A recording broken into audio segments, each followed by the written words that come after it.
1922 October 4 ഇറ്റലിയിൽ ജനിച്ച ജാന മിലാനിൽ വൈദ്യശാസ്ത്ര പഠനം നടത്തുകയും കുട്ടികളെ ചികിത്സിക്കുന്ന പീഡിയാട്രീഷ്യനായി ഉന്നത ബിരുദം കരസ്ഥമാക്കുകയും ചെയ്തു. കത്തോലിക്ക സഭയുടെ സാമൂഹിക പ്രബോധനങ്ങളെ ജനങ്ങളിലേക്ക് എത്തിക്കുന്ന ആത്മായ വിശ്വാസികളുടെ സംഘടനയായ കാത്തലിക് ആക്ഷനോടൊത്ത് സഭയ്ക്കായി നിരന്തരം അധ്വാനിച്ച അവൾ 1955 പിയേത്രോ മുള്ളിയെ വിവാഹം ചെയ്യുകയും അവരുടെ ദാമ്പത്യ വല്ലരിയിൽ 3 കുഞ്ഞുങ്ങൾ ജനിക്കുകയും ചെയ്തു.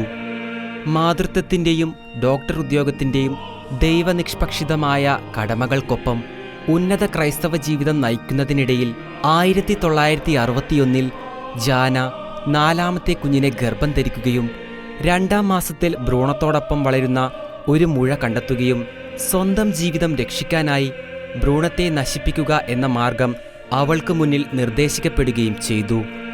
എന്നാൽ വൈദ്യശാസ്ത്രവും സ്വാഭാവിക നിയമവും വിശുദ്ധ ഗ്രന്ഥവും ക്രൈസ്തവ പാരമ്പര്യവും സ്ഥിരീകരിക്കുന്ന കത്തോലിക്ക പ്രബോധനമനുസരിച്ച് സാഹസമേറ്റെടുത്ത് കുഞ്ഞിനെ നിലനിർത്തിയ അവൾ 1962 ഏപ്രിൽ 21 സിസേറിയൻ ശസ്ത്രക്രിയയിലൂടെ കുഞ്ഞിന് ജന്മം നൽകിയെങ്കിലും ഒരാഴ്ചയ്ക്കു ശേഷം ഏപ്രിൽ 28 തൻ്റെ നിത്യഭവനത്തിലേക്ക് യാത്രയാവുകയായിരുന്നു.